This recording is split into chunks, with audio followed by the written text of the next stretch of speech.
Πάμε να δούμε στα γρήγορα ένα χτίσιμο που μπορούμε να κάνουμε για το Juventus Bologna. 1.45, 4.35, 6.35 οι αποδόσεις στο τυπωμένο κουπόνι του OPAP.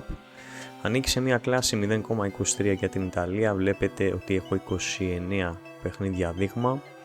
Το σπάσιμο για το τελικό αποτέλεσμα 19 άση, 4 ισοπαλίες, 6 διπλά.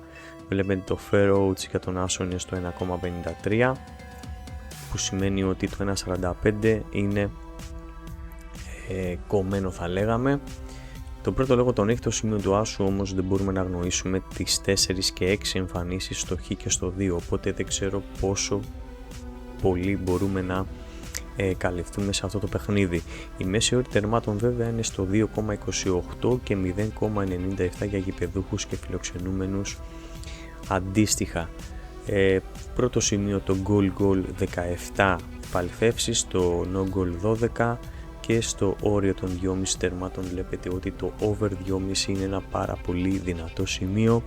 70 plus επαλήθευση, που σημαίνει ότι δίκαιη απόδοση είναι κοντά στο 1,40 όπως είδαμε εδώ στο tool tip που εμφανίζεται όταν πλησιάσουμε τον κέρσορά μας στο κελί.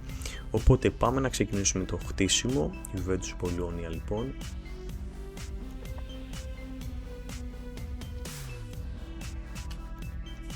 Juventus λοιπόν Bologna. Πάμε να δούμε τις αγορές. Πάμε με full time result και τα σκοράκια μας. Οπότε θα πάρουμε αναγκαστικά τον άσο με το μέρος μας. Πάμε να καλύψουμε τις ισοπαλίες στο 1-1 και στο 2-2 και θα πάρουμε σαν πρώτο σενάριο έκπληξη στο 1-2, κλασική ανάπτυξη. Δυστυχώς οι αποδόσεις θα είναι χαμηλές, οπότε δεν ξέρω τι μπορούμε να περιμένουμε.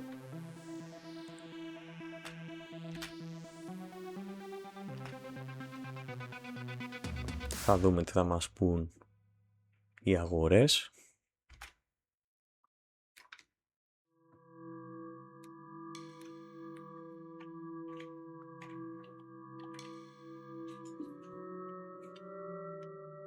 Ένα 42, χαμηλός ο άσος. 1.42 με 1.43 δεν μας κάνει διαφορά. 1.42.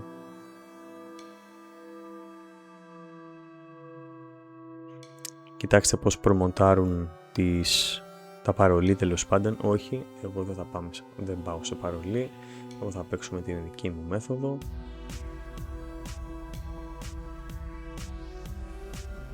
Αυτές είναι οι αποδόσεις.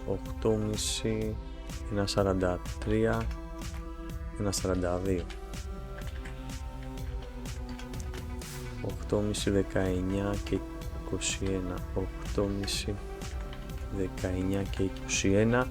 Πάρα πολύ χαμηλό το περιθώριο κέρδους, μόλις 8,45. Δεν ξέρω αν έχει το παραμικρό ενδιαφέρον, παρά μόνο αν μεταφέρω το λιγοστό, το μηδαμινό remaining σε κάποιο σενάριο ισοπαλίας, π.χ.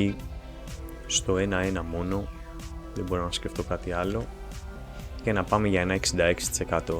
Οπότε ας έρθει το φυσιολογικό, το σημείο του άσου, να πάρουμε τα χρήματά μας πίσω. Αν για κάποιο λόγο σπάσει και είμαστε τυχεροί και σπάσει στο 1-1, θα πάρουμε ένα 66% καθαρό κέρδος. Τώρα αν συμπεριλάβω και το 2-2 σε αυτό το group, πέφτω στο 45%, οπότε και αυτό μου φαίνεται καλό, να πάρω ένα 45% είτε στο 1-1 είτε στο 2-2, οπότε κυνηγάμε λοιπόν κέρδος στην ισοπαλία. 5 μονάδες, έτσι, για να κλείσω γρήγορα το ποντάρισμα αυτό. Κάτι άλλο όχι, οπότε να δω το bet slip μου και να πάω με την ίδια σειρά και να τοποθετήσω τα πονταρίσματα. 3.52, 0.86, 0.38 και 0.24, οι 5 μονάδες. Και έτσι απλά κάνουμε την τοποθέτηση. Καλή μας τύχη, καλή επιτυχία σε όλους. Τα λέμε στο επόμενο.